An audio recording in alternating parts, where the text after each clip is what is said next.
continue. Okay. All right. So we'd like to thank Rabbi Brazan for joining us and volunteering of his time and his research and his profound knowledge to talk to us about the idea of Shemitta and how it impacts on people who do their own gardening privately. I am happy enough to be here and to listen to Rabbi. I'm an old student of his pre-COVID, and he always has important insights about any topic that he analyzes. My one exception is that I don't plant anything, and I've never planted anything, and I probably will not unless I get really fascinated by the halachot that we learned tonight.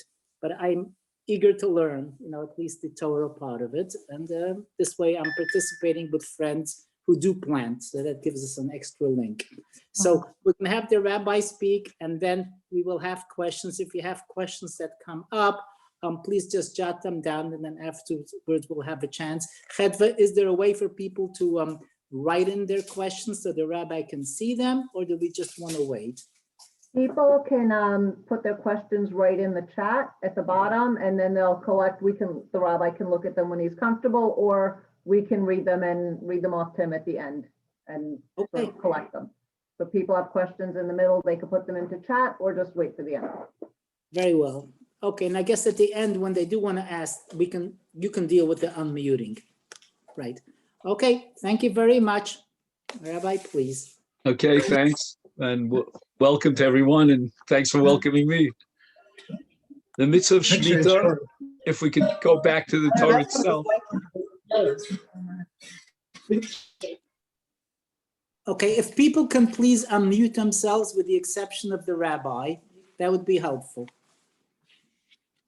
So let's go back to the Torah itself. And we're in Sefer Vayikra, Parshas Bahar. And the Torah says, Ubashana Shvi'it, Shabbat Shabbaton Yela Aretz. So we're talking about the 7th year in the Shemitah cycle. And the Torah says about this year, Sadchalo Tizra, Karmachalo Tizmar, Vetzviach Ktsirchalo Tiktsor. The Torah prohibits both planting and harvesting during the 7th year. And we'll soon see that planting has many different variations. There are many different ways you can plant something. It's not always to take a seed and put it into the ground. Even pouring water on top of a zera, on the top of a seed that's in the ground, that's also considered planting. And as far as harvesting is concerned, there are many different ways of harvesting. And primarily when we harvest for the purpose of agriculture, we harvest a great deal, a very significant volume at the same time. Also, we have very specific utensils and ways of cutting down the harvest. And it may depend upon what you're harvesting. Are you harvesting fruits, vegetables? Certainly in the case of grapes, it's a whole different story. That's called bitzira. In any event, the bottom line is that the Torah prohibits basically 2 main categories, which we said are zriya, planting, and harvesting, which is either called bitzira or ktsira. And in addition to that, there are 2 what's called toldos. Now, the concept of toldos really indicates that the laws of Shemitah really form an overlap between Zroim, which are the agricultural laws, and Moed. Because in Moed, which is the mitzvos that are dependent upon time, like Shabbos and Yontif, we have the laws of Ktsira, of harvesting, as one of the 39 malachos, and we also have Zriya, which is Orea, or in the case of a tree, it's called Notea. That's also another one of the 39 main categories of labor. And within the context of Hilchot Shabbos, we have what's called toldos. And every single one of the 39 avos has a tolda, which is a subcategory of a branch. It's another form of violating the av. Now, in addition, with regard to Moed, we have something called Chol HaMoed. And on Chol HaMoed, we have, again, agricultural categories of labor which are prohibited on Chol HaMoed. But on the other hand, there are many situations on Chol HaMoed in which we're allowed to do agriculture. And those become very critical when we're learning the laws of Shemitta or Shvius, as we'll soon see. Our main discussion for tonight is going to be the overlap and that gray area between what's called malachos da'oraisa. These are the categories of labor that are prohibited by the Torah itself. As we said, there are 4 categories. There's harvesting, there's planting, and then there's something called zomer, which is called pruning in English, when you take away the branches that are destroying the crop or the weeds that are destroying the crop. And then we have something called charisha. Charisha means when we prepare the land by softening it for planting. So all the above are malachos d'oraisa. But then we get into the next area, and that's called malachos d'rabbanan. Those are categories of labor that are beneficial for the growth of whatever it is. However, it doesn't exactly fit into those 4 categories. And the Rabbanon, the rabbis prohibited it. And the prime example that we're going to focus our attention on tonight of a malacha d'Rabbanan, which was prohibited rabbinically, is what's called mashke zroim, otherwise known as hashka'ah, to add water, and that increases the growth. And we'll see that by adding water to something that's already been planted, it might fit into one of 2 categories, which I'm going to try to explain now. Now, for tonight's discussion, if anyone is interested, I'll mention that the text that I'm using is called Dinei Shvi'it, and it's a very fine work which gives an introduction and overview to the laws of Shemitta. And he points out the most important distinction between malachos d'oraisa, those 4 categories which are prohibited biblically, as opposed to malachos d'rabbanan, which are only prohibited by rabbinic enactment. And that has to do with 2 terms, 2 terminology. One is called leukme, which means simply to protect that which has already been planted. In Hebrew, that's called lishmar al hakayam, to protect that which exists, as opposed to another category, which is lizrue, for creating, for planting, for growing. Litzmuche ara, it's called, to add something or do an action which causes growth. In the first category, which is leukme, we are not causing any growth whatsoever. We're not improving the productivity level and the potential for growth of the vegetation. All we're doing is lishmar al hakayam. We're protecting that which could be destroyed. As opposed litzmuche ara, which means that we're adding something, we're doing something which will increase the growth itself, not protect it from some danger, if you will, from some hazard, but rather to, in a positive sense, increase the growth. And herein lies the difference between what we call a malacha d'oraisa, a category of labor which is prohibited by Torah law and Shemitta, as opposed to a malacha d'rabbanan. With regard to a malacha d'oraisa, a Torah prohibition, there's no difference between litzmuche ara and leukme ara. In both cases, even if I'm only adding something which will protect the vegetation, it's still prohibited. But in the case of a d'rabbanan, of a violation of a d'rabbanan, there, leukme ara is permitted. You're allowed to do what you have to do in order to prevent something from being destroyed. And every part of our discussion tonight is going to come back to this distinction. So we got to get it straight from the beginning. Meaning, if I'm talking about watering plants during the Shemitah year, the question is, why am I watering the plants? Am I watering the plants because there's not enough water for the plants to grow? Or is the plant now being strangled? It's being dried because of the lack of water. And I just want to add the amount of water that's absolutely necessary to protect it from getting destroyed, from withering away and disintegrating. If I'm going to talk about something that has ample water supply, let's take the case of something that has rainwater. And there's ample rainwater, but I want to speed up the process of productivity, of growth. That's going to be prohibited, even in the case of a malacha d'Rabbanan. We're talking about watering something. As I said before, watering is only a d'Rabbanan. It's only rabbinically prohibited.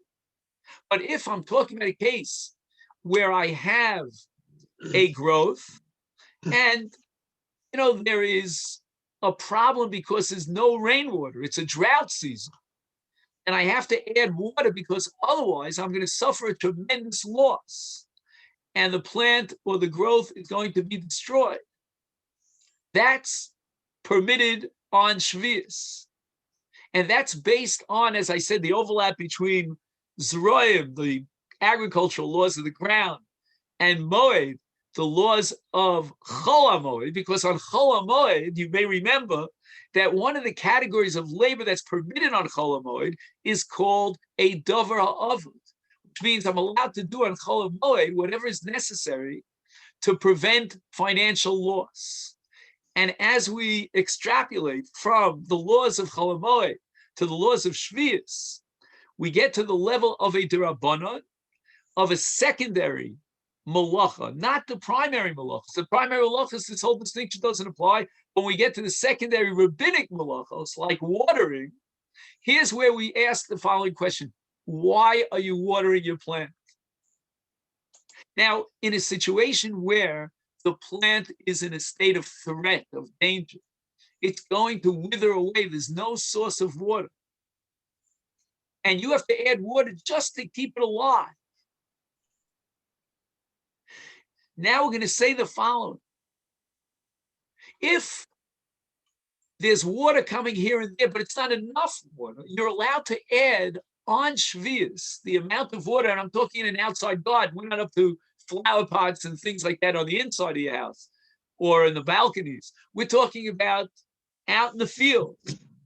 Out in the fields is the real McCoy Shvius. And if you were involved in a malacha d'oraisa, I wouldn't even ask this question. But if you're involved in watering, which is only d'Rabbanan, I'm going to ask you to give the amount of water, the absolute minimum amount of water that's necessary to save the plant. So that if, for example, it's raining on Sundays, Tuesdays, and Thursdays, but that's not enough to save the plant, then I'm not going to allow you to water the plant every single day of the week because there's rainwater coming down from a natural source. But I'm going to allow you to fill in those missing blanks and water it on Mondays and Wednesdays and Fridays in order that there be ample water supply so that the plant doesn't die. And that's called li'uk me'ar. But in every case that we're going to implement a malacha, a category of labor, of agricultural work to improve the karka, that's prohibited. But if we're doing it to save the karka, we have to be very careful.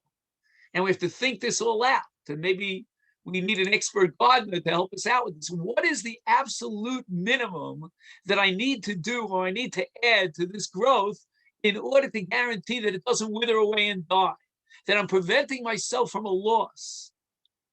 And that's what I'm allowed to do during the year of Shvius. Now, this will apply to many different situations. For example, let me give you an example called nikush. I'm not sure about the echo here. I only said nikush once. You may have heard it twice, but that's okay. Nikush is what we call weeding in English, to remove weeds.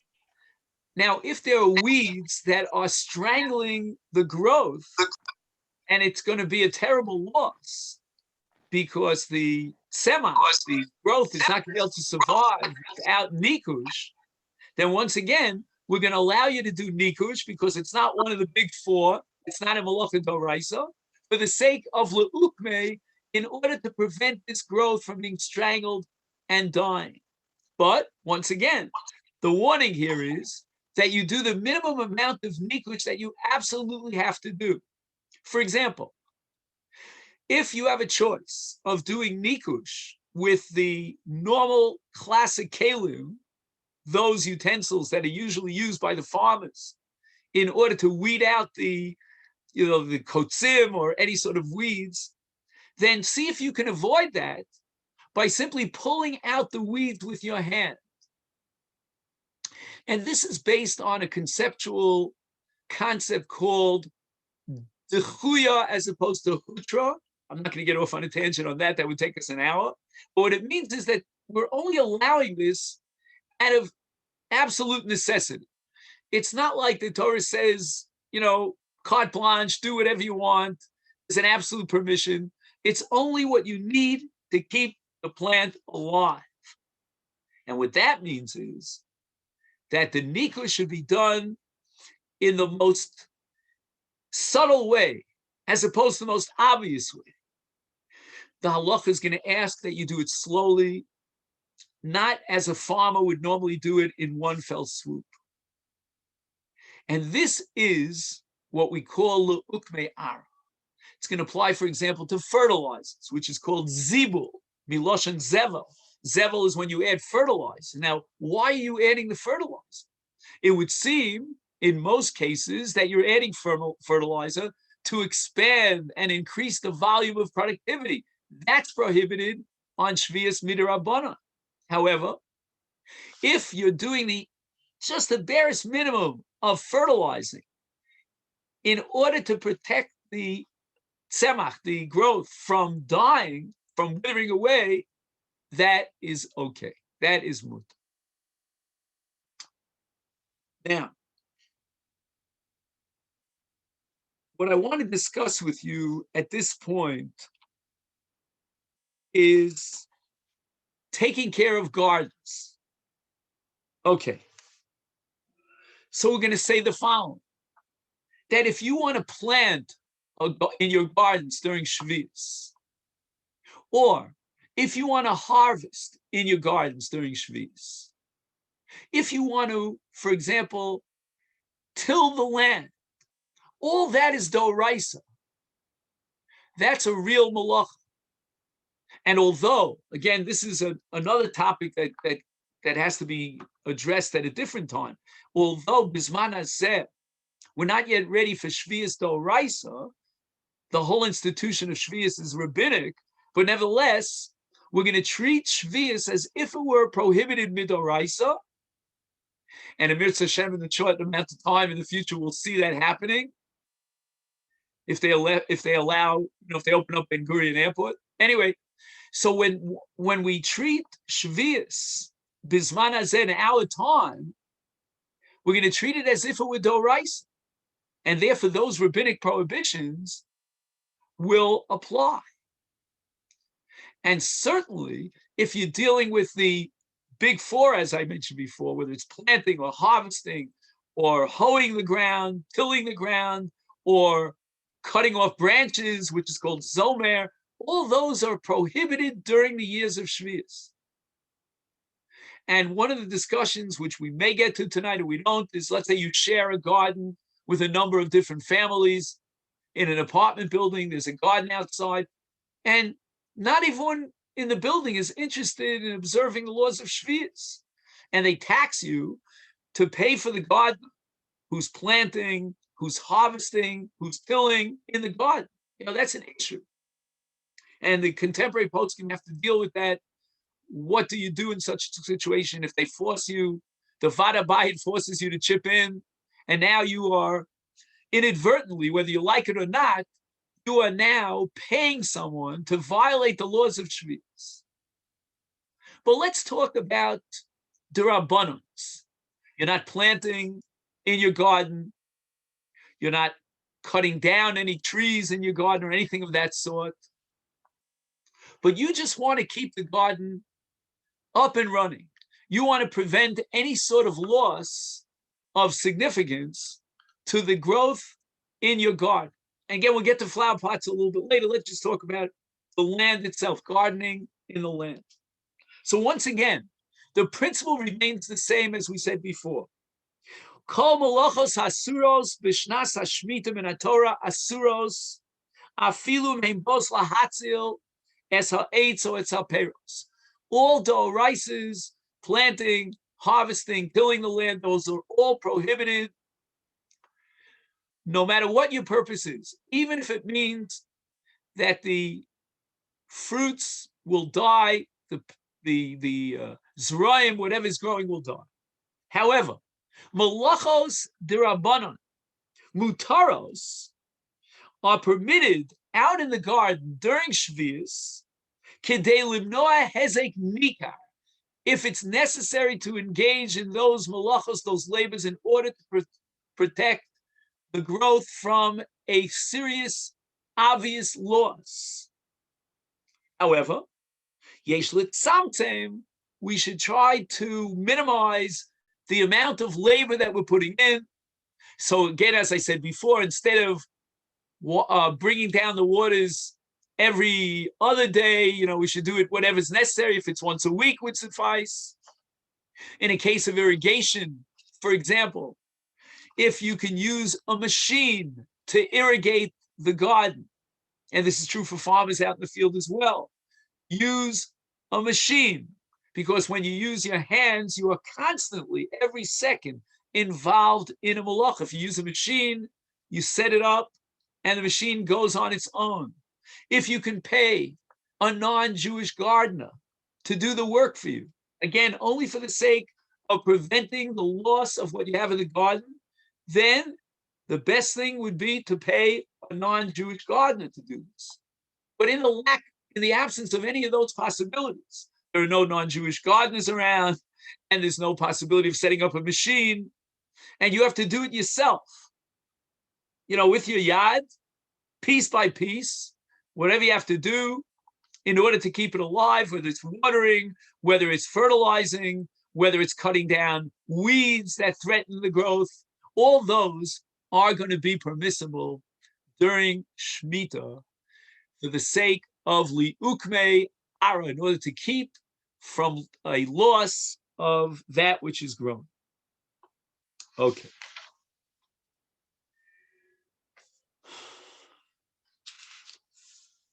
Next.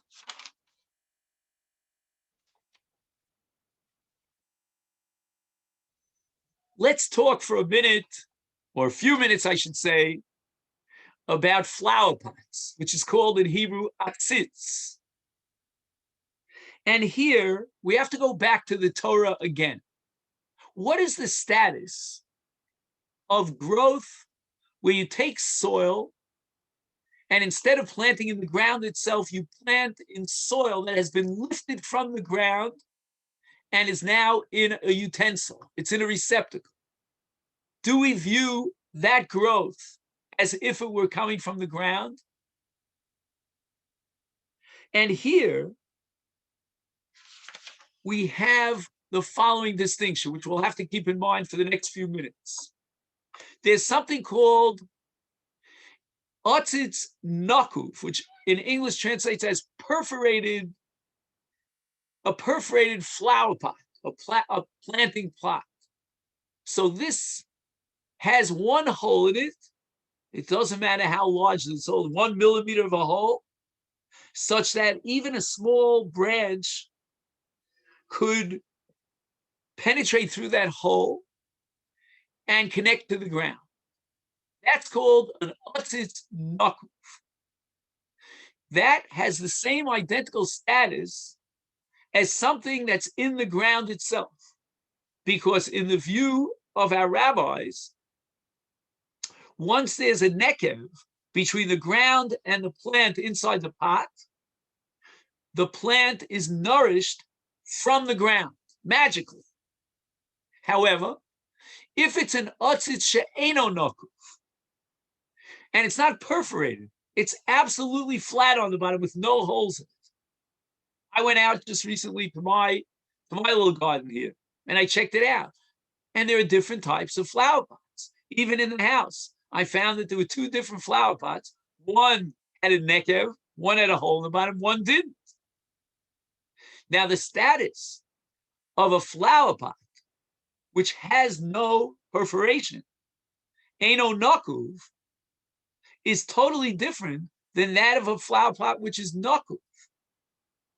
And with regard to a flower pot that's eno nakuv, it's not perforated, we have a gigantic controversy as to whether or not such a flower pot could nurture from the ground itself. Why? Because there are two things that separate the soil from the ground. Number one is the bottom of the flower pot, which is a mafsik, it's a separation. And number two, it's the avir, the airspace between the flower pot and the ground. Now, if you take a non-perforated flower pot and you put it directly on the ground, now we come closer to classifying it as a nakuv, as if there were holes. And now we get into another machlokes. What would it take to separate the flower pot from the ground? What kind of materials would serve as a mafs? We've got soft plastics and we have hard plastics, and we have issues about metal and glass versus wood, and we'll touch on some of this, Belina, depending on how much time we have. But right now, what's important for me is that we have the basic principles. We have the guidelines in a general term before we get down to specifics. Okay. Now let's talk. 1 second. Okay, second floor apartment. We'll try to get to it. Let's talk for a moment about flower pots that are inside the house. We're not talking about balconies now. We'll get to that if we can later. Those are the more iffy cases. But right now, I want to get to the clear-cut cases. And that is a flower pot in the house. I haven't yet distinguished at this particular point between perforated and non-perforated, nakuv and eino nakuv. So I want to quote to you two verses in the Torah. It's always good to go back to the Torah. The Torah says, "V'shavsa ha'aretz Shabbos Lashem." The aretz has to rest. But then it says, "Sadcha lo tizra." You should not plant in your field. So let's have it. Is it aretz or is it sadeh? Is the prohibition only out in the fields, or is it any connection to the aretz, whether it's out in the sadeh or it's even in your house? And the Yushalmi of Masechta Shvius vacillates back and forth on this issue. Bias, does it have the laws of Shvius? He planted something inside his house. He's got a roof on top of where he planted. HaTorah Omra Sadcha. The Torah says it's out in your field. A field, by definition, is under the heavens. Bias ain't of a chlal sad.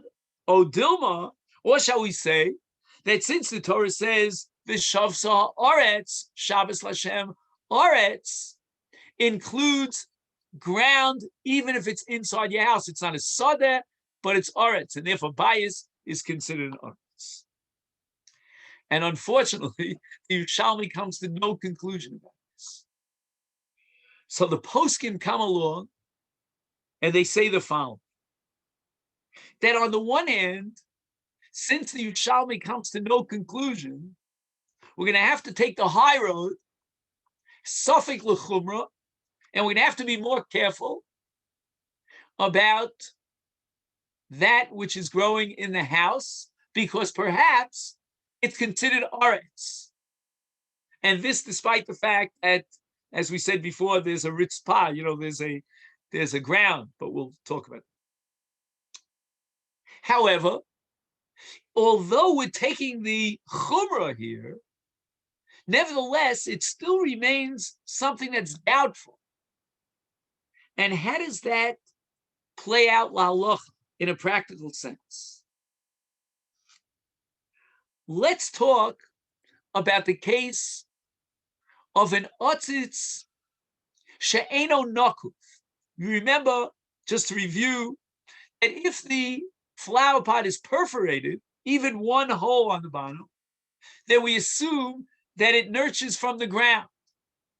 And in that case, there's no difference between an otzitz and the ground. If you were to plant something inside an otzitz, if there is a nekev, if there's a hole, a perforation on the bottom of the kli, of the utensil, then for all practical purposes, it's considered as if you planted in the ground itself.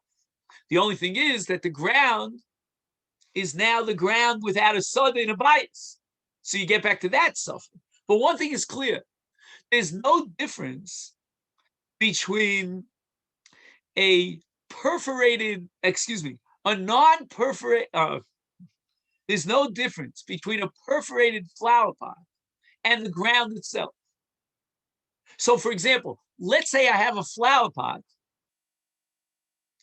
that's perforated and it's out in the fields. Then for sure, everything is prohibited. Whether it's malachos d'oraisa or malachos d'rabbanan, we're dealing with the real serious Isur Shvius because it's perforated and if it's in the ground and it's out in the sun. Now, I'm planting inside a perforated flower pot in my house. That is the suffix of the Yerushalmi, and we're going to have to be machmir. But what's going to be the deal in a non-perforated flower pot inside the house? Here, we can put two doubts together, A plus B. On the one hand, we said that we're not sure about a non-perforated flower pot, whether it has the capacity to nurture from the ground. Number two, we're not sure if the prohibition of Shvius applies in the Aretz, meaning in the bias, when it's not out in the fields. If I add the two together, I'm able to be matir. Not everyone's going to be matir, but for my purposes, if you don't mind relying on me, I'll take the rap for it. You would be allowed to plant, and how much more so, whatever else is necessary, inside the house in a non-perforated flower pot. So that I would encourage you right now, as soon as we finish our discussion, to go out there and guarantee that all your flower pots in your house are non-perforated, no holes whatsoever on the bottom. And if you're going out to buy anything between now and Erev Rosh Hashanah, you're buying flower pots, make sure that they are non-perforated.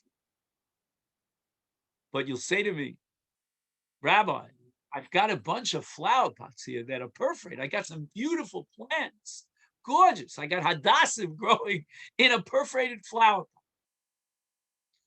And it's inside my house. Certainly I want to tend to it. And I may even want to plant it to begin with.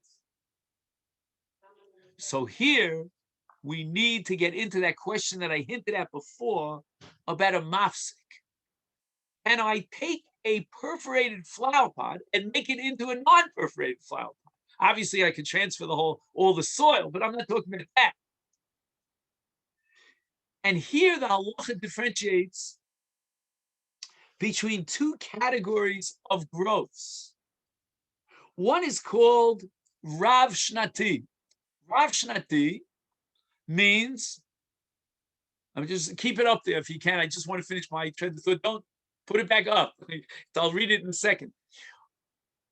A Rav Shnati is the kind of growth, kind of vegetation that I put into a flower pot, and it lasts for years, or at least more than 1 year. That's one category. Then I have plants that will last maximum 1 year. And the nafkamina is going to be, the difference between these categories is going to be what kind of material can be placed underneath the flower pot. Again, it's a perforated flower pot between the pot and the ground. And we're going to be much more careful and much more strict with regard to a growth that is Rav Shnati, that goes beyond a year. You have certain plants that will last for years. And in such a case, we're going to require one of the following materials: either metal or hard plastic. That's good news, because most of these, flower pots are in hard plastic, or glass. Any of those three are okay, and that will set up a hefsek, and it converts my flower pot into a non-perforated flower pot. And therefore, since it's in the bias, it is that double suffix that we mentioned before, it's permissible. We could be more liberal and more permissive in the case of a growth that lasts for months, but not more than a year. And in such a case, you can put almost anything as a hefsek.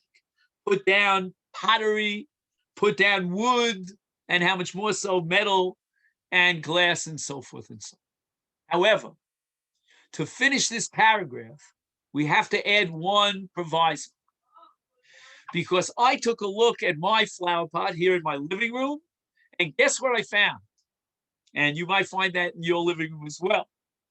What I found is that the growth, the leaves are spreading way over the sides of the flower pot. Check it out. You'll see it. Not always, but quite common. And I saw it right here in my living room. That's a problem. Why? Because the whole idea of a hefsek, of separating the growth from the ground, means that there's no airspace which is unobstructed.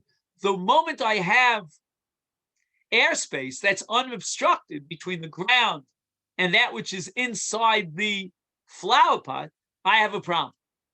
Because then it has the same halacha as a growth that's not inside a flower pot. So what you want to do now is, if you check it out and you see that the growth is spreading its wings way beyond the confines of the pot, then when you set up a hefsek on the bottom, it's not enough to have the bottom of the flower pot, which may be metal or hard plastic. That's not going to be sufficient. You're going to have to set up some sort of a platform. And again, if it's something that grows for years, you're going to need a platform made of metal or glass or very hard plastic. And you have to make sure that anything that grows is growing over that platform. Now somebody had a question, but I see that if you don't read the question immediately, it just disappears. Do you want me to read the questions, or do you want to take questions at the end? There was one chat here that I just, Okay, I can read it.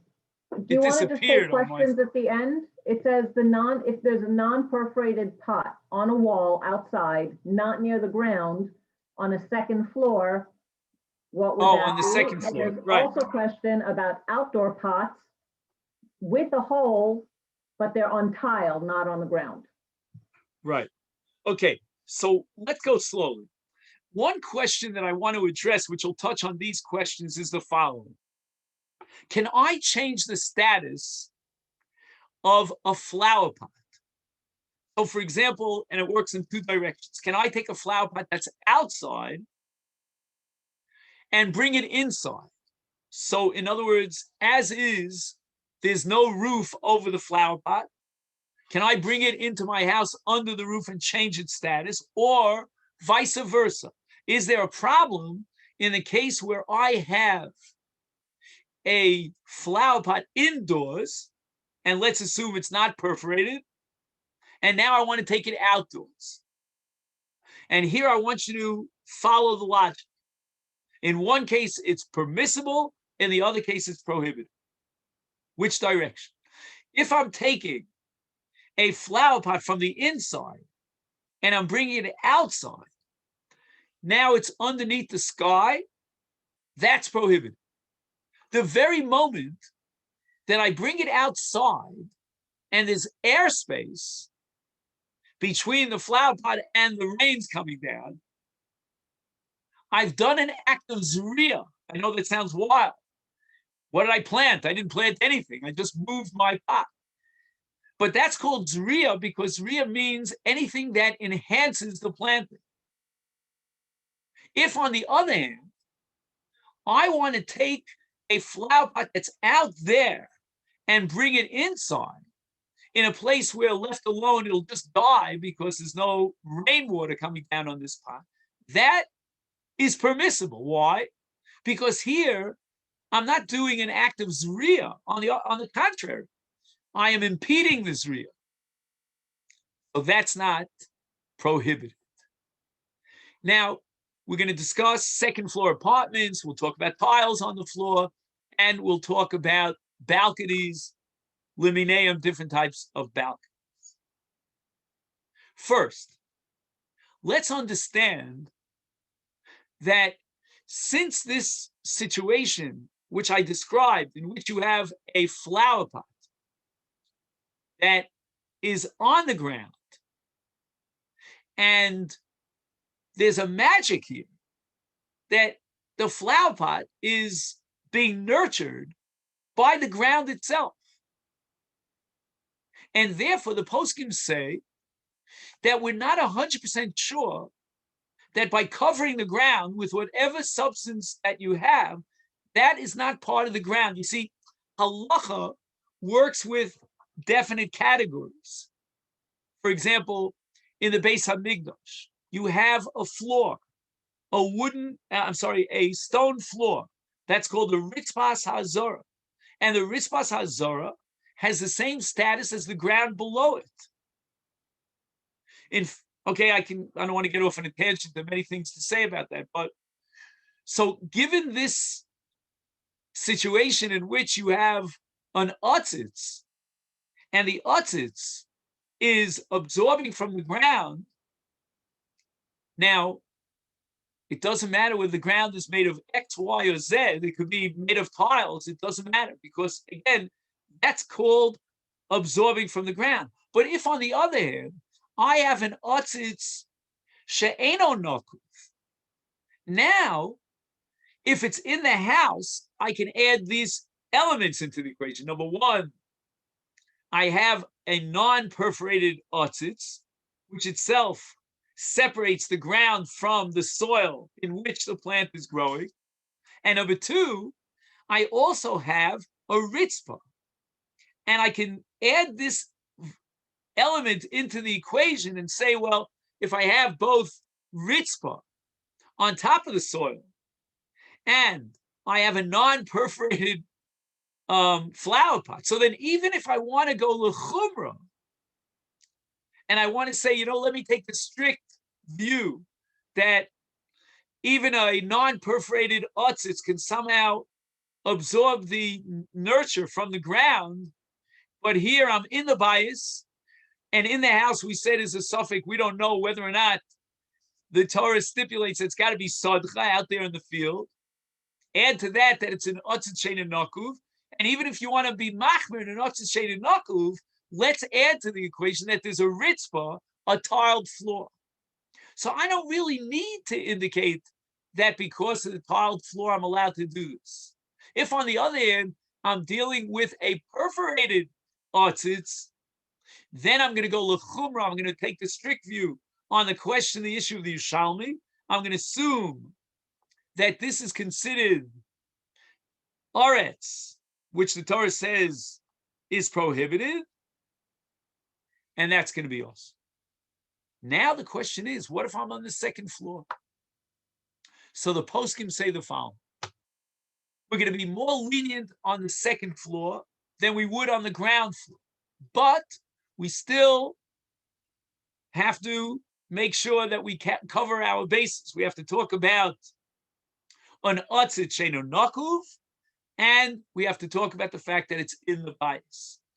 And even if you're on the second floor, we still need at least bare minimum those two elements. If, on the other hand, the otzit is out on the balcony and the balcony is roofed, then in such a case, we're going to consider it as a bias, even if somehow you can have rains that come in on an angle and can actually water this otzit. But once it's under a roof and it's a non-perforated otzit, then we can be lenient. So let me just, before I answer questions, I just want to read to you and review with you certain paragraphs that we mentioned. First of all, the otzitz shedino ke'eno nokuv tzarich lizar shelo yivlot anaf me'atzemach michutz l'tfanos he'otzitz. We have to be careful when we are planting in a flower pot that's non-perforated to make sure that there's nothing, he calls it anaf, there's no branches from this growth that go beyond the bounds, if you can imagine, vertical boundaries of the otzitz. Number two, he says, Asur lahotzi min habayis, otzitz hanimtza b'bayis. You're not allowed to take an otzitz from your house and bring it outside, because now the otzitz is under a roof. When you bring it outside, it's under air. And that's considered Tolda Zorea, by taking something that's not underneath the sky with avir, with air that separates it from the rains that come down. If there's a roof, now you take it out to the avir, that's going to be prohibited. Even on a balcony. Could you imagine?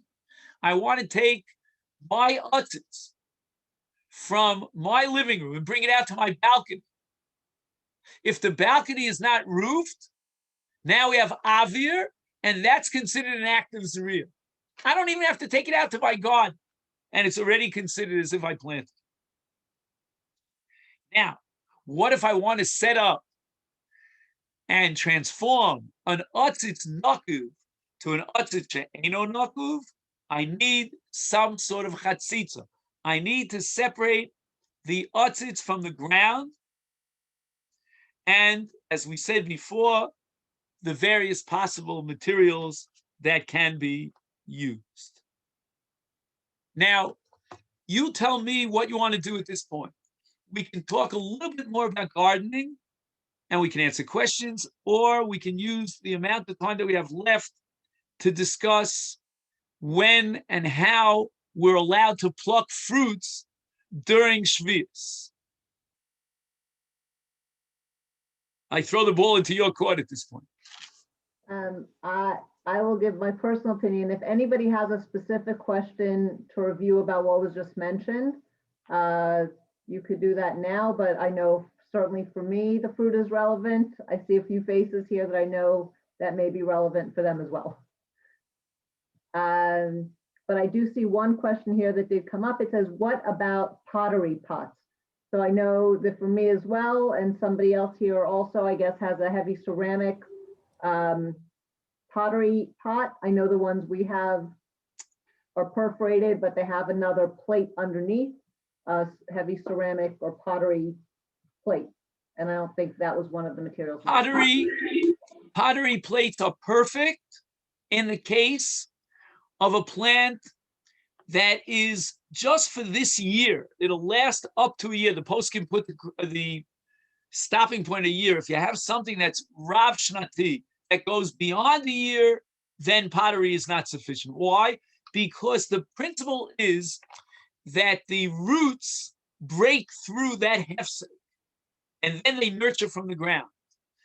And now we have to ask ourselves, what materials are sturdy enough to prevent the roots from breaking through? Pottery is not good enough. If, on the other hand, you're dealing with a plant that is here today and gone tomorrow, last 3 months, 6 months, 9 months, 11 months. In such a case, pottery would be fine. So you have a perforated flower pot with a piece of pottery underneath. It's underneath your roof. Do whatever you want. Plant it, and it's mutter. It's not shvius. If there are holes at the bottom of my plastic flower pot, again, as I said before, if you have a plastic flower pot and it's got holes in it, that's a problem. That's something that you shouldn't be tampering with. You should make sure that you transform it into a non-perforated flower pot, even if you're on the second floor. And that would mean that you have to put, if it's a long-lasting plant, put something very solid and make sure that that solid substance, which cannot be penetrated by the roots, will cover the entire area where there's any sort of a growth. And if it's in the house and not perforated, can I water it? Again, if it's not perforated and if it's in the house, then for sure you could water it. I don't know if that was your question. But again, if it's non-perforated, then for my part, even if it was growing out in the fields in a non-perforated flower pot, you could water it out in the fields. How much more so if it's inside your house? Oh, picking fruit. Okay. So let's spend a few minutes on discussing what's called, and I'm sure you've heard this term a million times, unless this is your first Shemitta round, and that's called Kedushas Peros Shvius. We're no longer discussing the prohibitions of various categories of labor in order to either improve or protect the growth. We're now talking about that which grows during Shvius.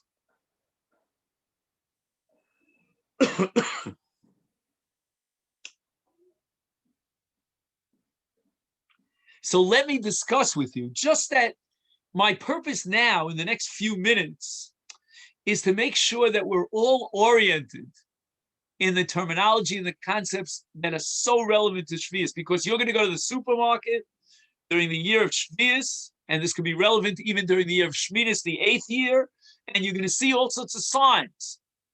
This is this, and this is that, and this is that. What's that all about? Now, the Torah says that the peros of Shvius are designated li'achla, to be eaten. And in our oral Torah, we interpret that to mean li'achla v'lo l'schor. No business, no money-making propositions with selling and buying peros Shvius.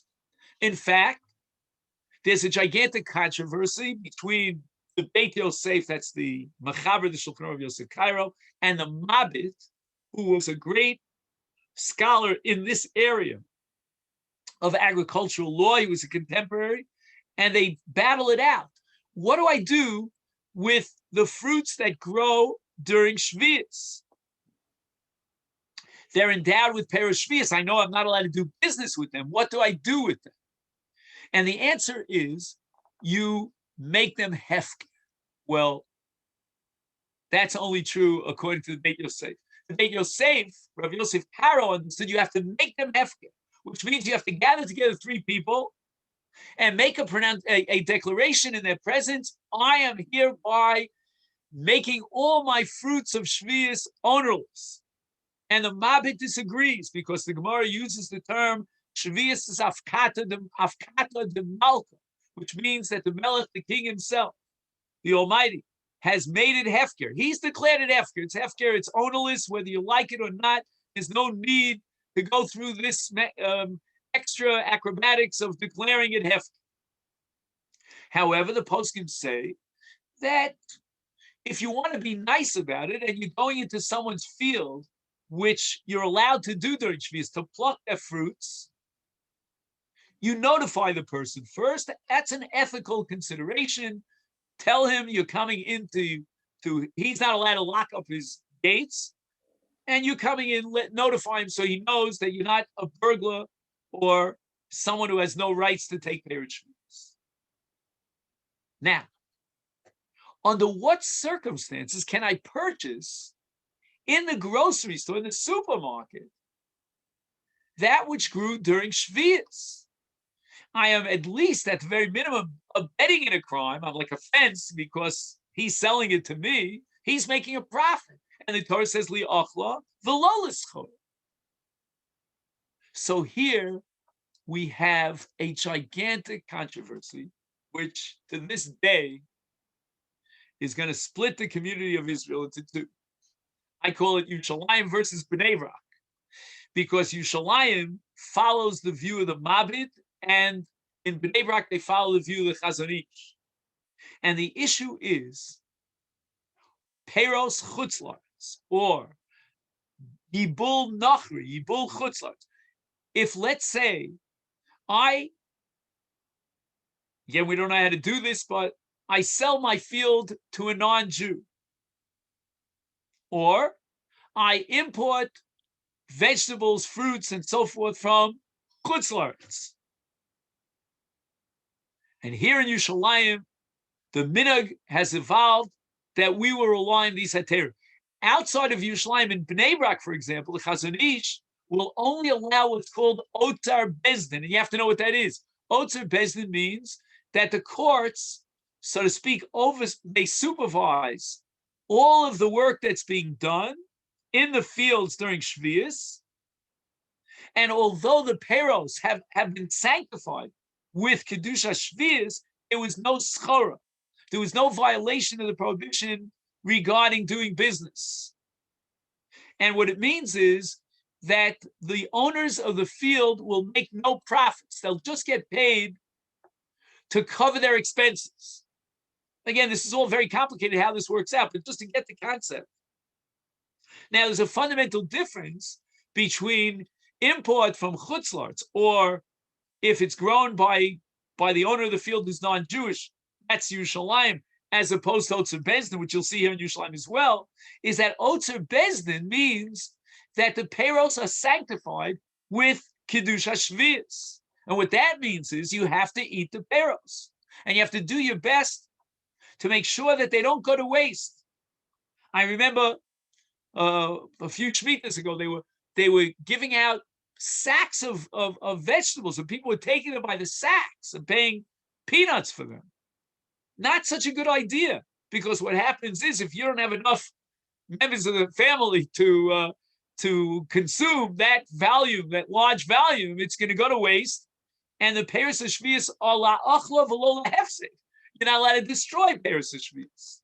For example, somebody asked me, I don't know if it's on anyone's mind here tonight, about compost. Compost is very often made out of vegetables that have been somewhat spoiled or whatever, and they crush it together with inorganic materials. But what happens is you're being mafsid Peiros Shvius if that is edible. Now, it may have gotten to the point where it's totally inedible. That's a different story.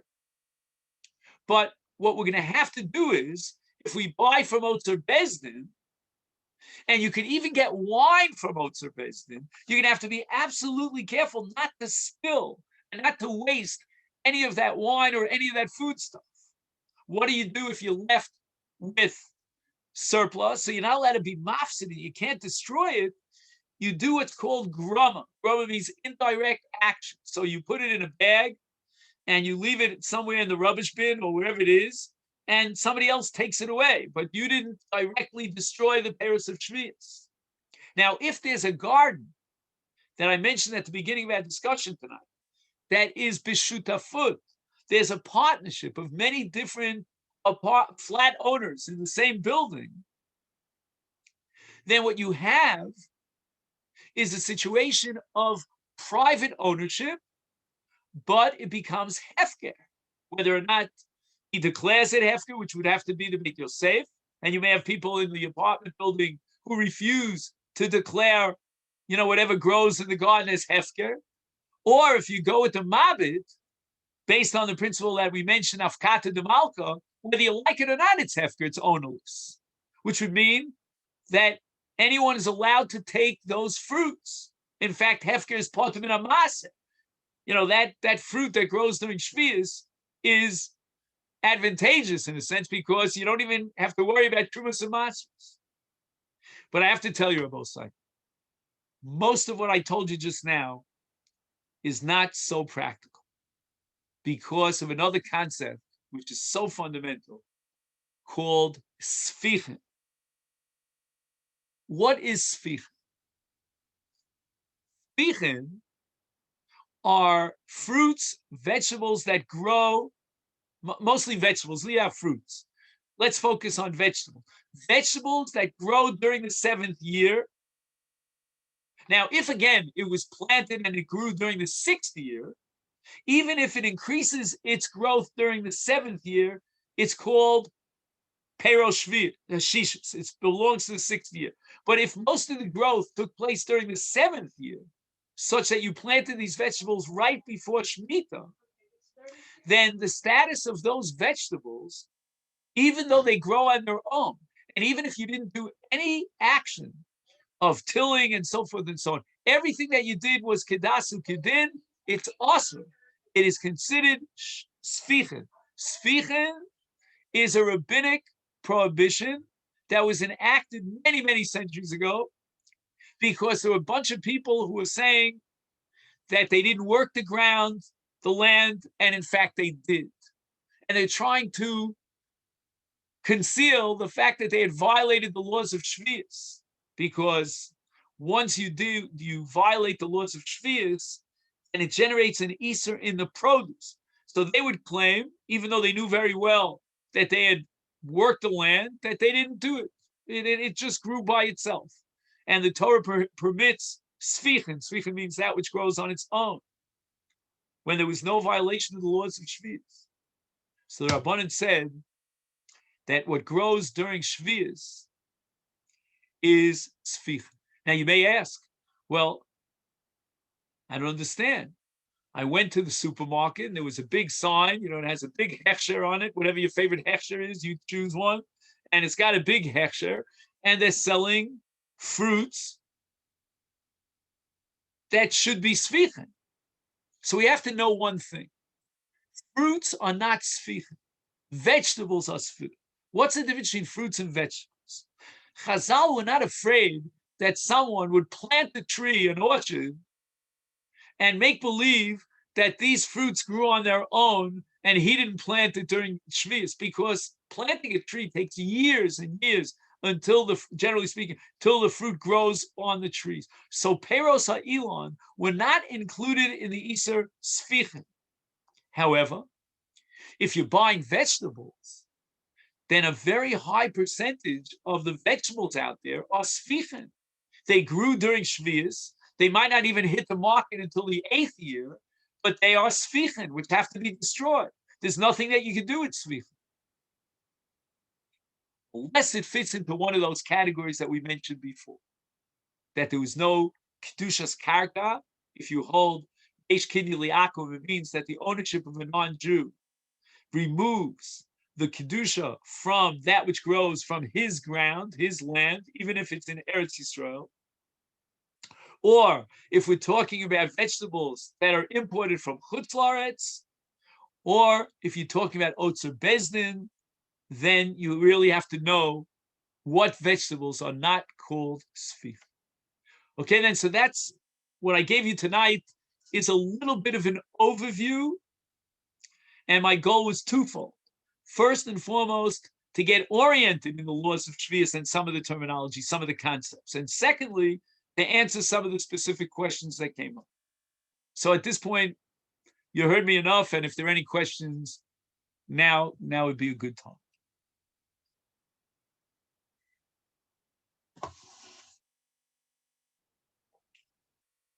Do I have to press anything here, or? No, if anyone has a question at this stage, you can just unmute yourself rather than typing it into the chat. Okay. Or I see it's in the chat.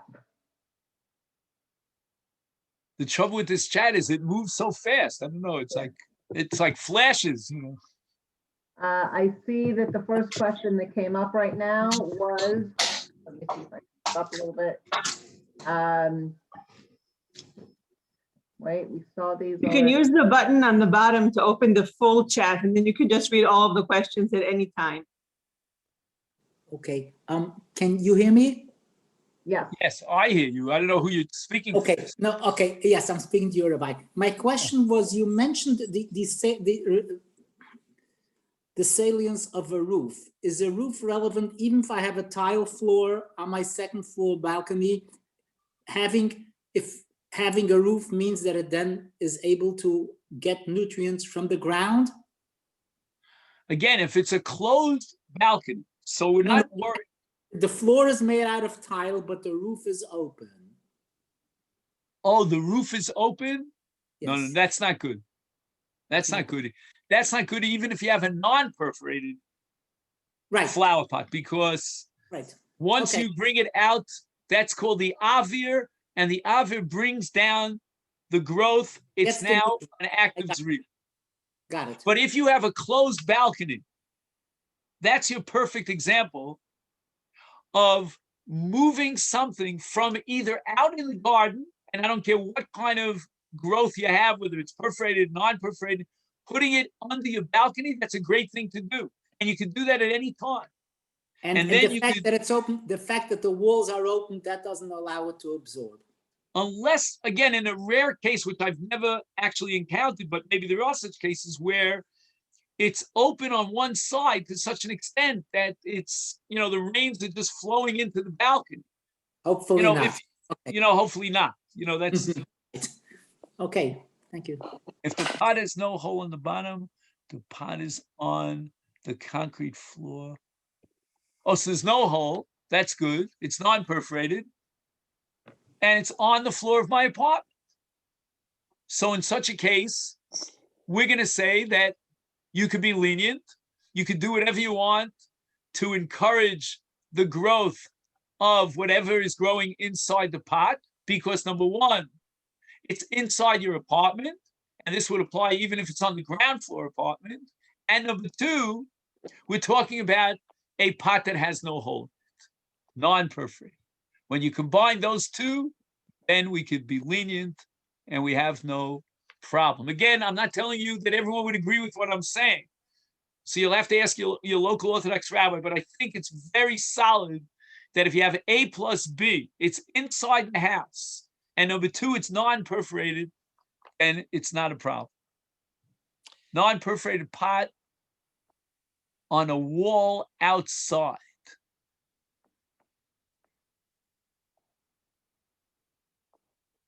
Not a good thing. I don't know, when you say on a wall outside, again, my question to you is, and it always boils down to the same issue, is it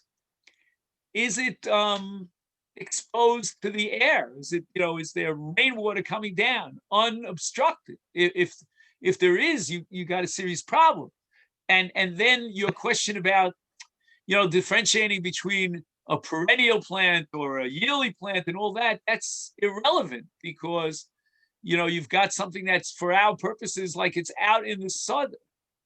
Now, when does the distinction arise in halacha between a perennial plant, which I assume is the plant that lasts for more than a year, and a plant that will last for months? In terms of setting up a hefsek, that's only relevant for one discussion, for the issue of transforming in the house flower pot from perforated to non-perforated. Okay, outdoor pots with a hole. I think we spoke about that already. Yeah, again, if there's no roof on your balcony, then for sure it's considered like a sadeh, and that's going to be prohibited, even if it's non-perforated.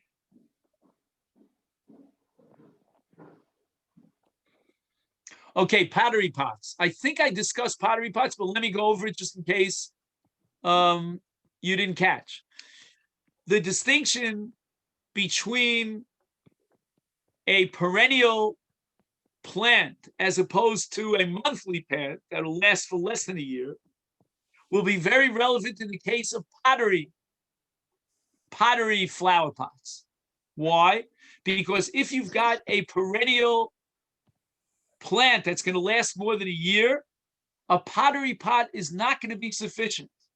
You're going to have to set up another hefsek. Now, what do I mean that it's not sufficient? The halacha works with the assumption that pottery can be broken, meaning that the roots that grow on the bottom of this plant, of this pot, will penetrate through pottery. Now, if you'll convince yourself that that's not so, that you have pottery that is very special, different kind of ceramics that are very solid, then yesh makom lahakil. I'm not going to say lo plug. I'm going to combine the various elements into the equation.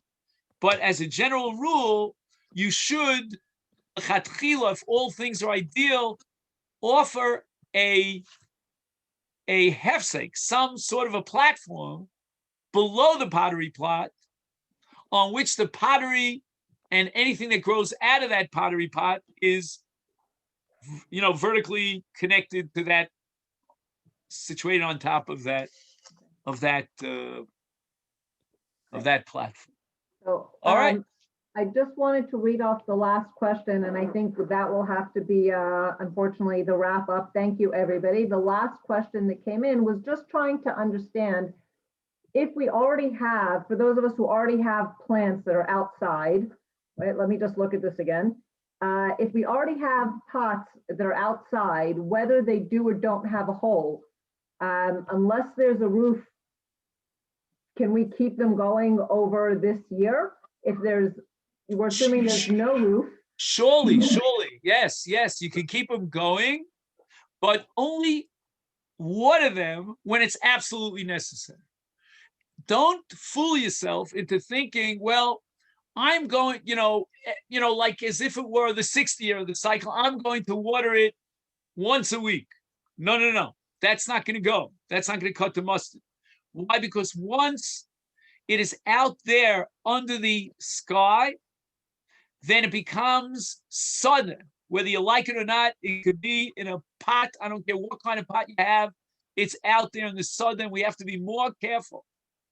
And in order to fulfill the halacha, will allow you to keep it going. We're not asking you to destroy it. Again, I would advise you to bring it indoors. But if you have to keep it outdoors, make sure that it can live on rainwater. And if it can't survive on rainwater, then water it when it's absolutely necessary. And if you can get a non-Jewish gardener to take that off your head, that would be ideal. Wonderful. Okay, then? Okay. I think we covered most of, again, there are always nuances and new issues, but thank you all for allowing me to meet you and speak to you, and want to take this opportunity to wish everyone Shenishma B'sorot Tova. Thank you very much. As usual, crystal clear and complex, but worth the time. Thank you very much, Rabbi. Okay, thank you.